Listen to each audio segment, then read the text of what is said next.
Thanks for joining us tonight. At least 250 volunteers gathered in Eagan today to look for a young man missing since early Sunday morning. 23-year-old Bryce Borca was walking home alone after gathering with friends Saturday night.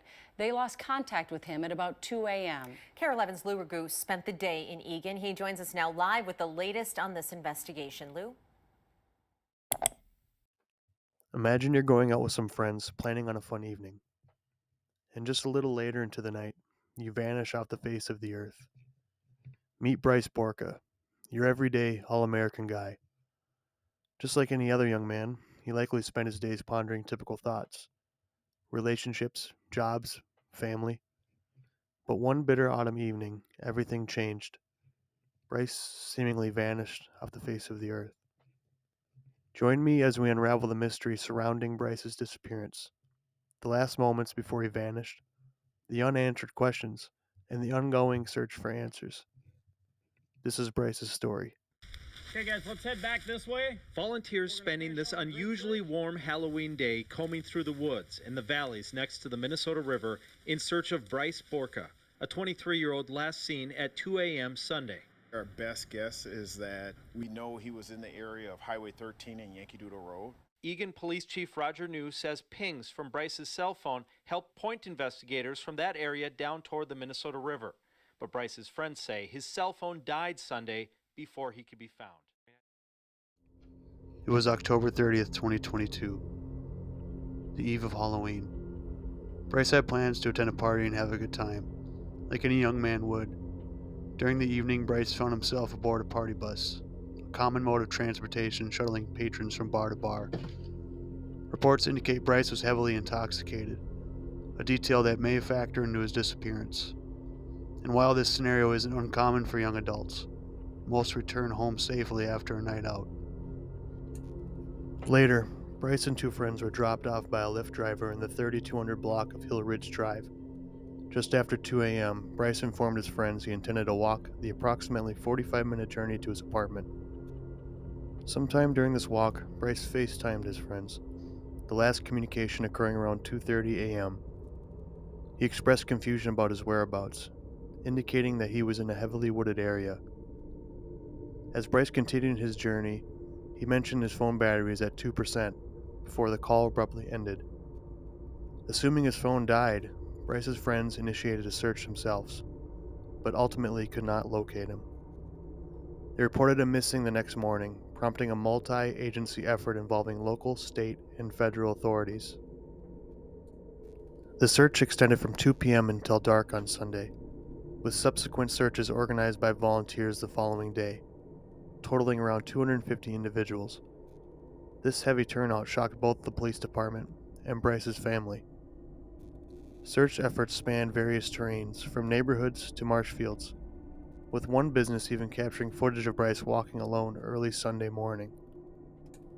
In an effort to uncover clues, law enforcement obtained a search warrant for Bryce's apartment, seizing electronic devices in hopes of shedding light on his whereabouts. However, these efforts yielded no breakthroughs. Despite extensive investigation, authorities maintain there's no evidence of foul play. Bryce's last known location, a wooded area west of Highway 13, remains a baffling piece of the puzzle, especially considering it was in the opposite direction of his apartment. Let's pause for a brief moment. Some of you might find this scenario eerily familiar. I myself certainly did. I couldn't help but notice that this was so reminiscent of the Brendan Swanson case, another perplexing Minnesota disappearance. Both young men left parties, potentially under the influence, and both found themselves in secluded wooded areas, near bodies of water. Both of them would travel in the opposite direction of their destination, and both would vanish off the face of the earth. It's a strange parallel that has captured my attention, as both cases share unsettling similarities. Of course, Brendan's case has grabbed a lot of attention considering the abnormal circumstances involved, and I believe this case deserves just as much attention. So I wanted to shine a light on it and hopefully provide some answers, any way possible. This case just has too many similarities for me not to mention it, even though there's no obvious connection of the two. What happened to Brandon? And what happened to Bryce? The unfortunate thing about these smaller cases is that they tend to have a limited amount of information, somewhat due to the lack of coverage. As far as evidence goes, there really isn't much to go off of. Investigators did locate a Nike shoe behind a dumpster at some point, but it was believed that the shoe did not match the shoes Borca was wearing the night of his disappearance. And the search warrants the officers obtained to retrieve his electronics also did not shed much light onto the case. One of the things theorized by the Brendan Swanson case is that he may have somehow slipped and ended up in a body of water. I've heard various opinions on that subject, but when you're desperate for answers, you must comb through every possibility. These marshlands did have bodies of water in the area. Would it be possible that this could have happened to Bryce? Or what if during his walk home he had gotten extremely tired and in a drunken state decided to lay down? Could his fate have something to do with the elements? This is Minnesota in late October after all. It gets pretty cold. Could animals have gotten to him? And although I recognize that the investigators have ruled out foul play, and obviously I want to respect their opinion, they are the experts.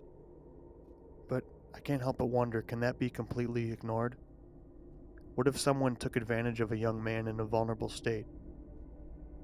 As time passes on, we can only hope for more evidence to be uncovered. Just one piece of evidence has the potential to break a case wide open. Unfortunately, with Bryce's case, there's just so little to go off of at this time. The best way to find more answers is to get the message out and see if anyone has even a tiny bit of information.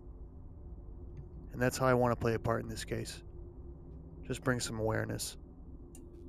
In the unlikely scenario that you happen to have any information on this case, please contact the Eagan, Minnesota Police Department. It's always heartbreaking to see how something like this affects a family. Parents, sons, daughters, siblings, and of course that's no different with Bryce's case. And while his family is desperate for answers, it seems that they have accepted the idea that Bryce is gone, and are trying to move on the best they are able to. Bryce's mom even stated that he came to her in an apparition to comfort his mom and let her know that he's okay. And while the family would still like answers, this provided her and Bryce's family with at least a little comfort.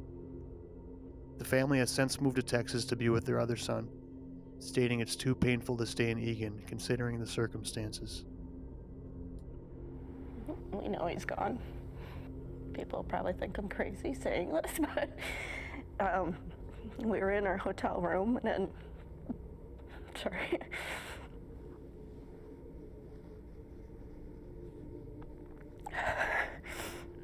He came to me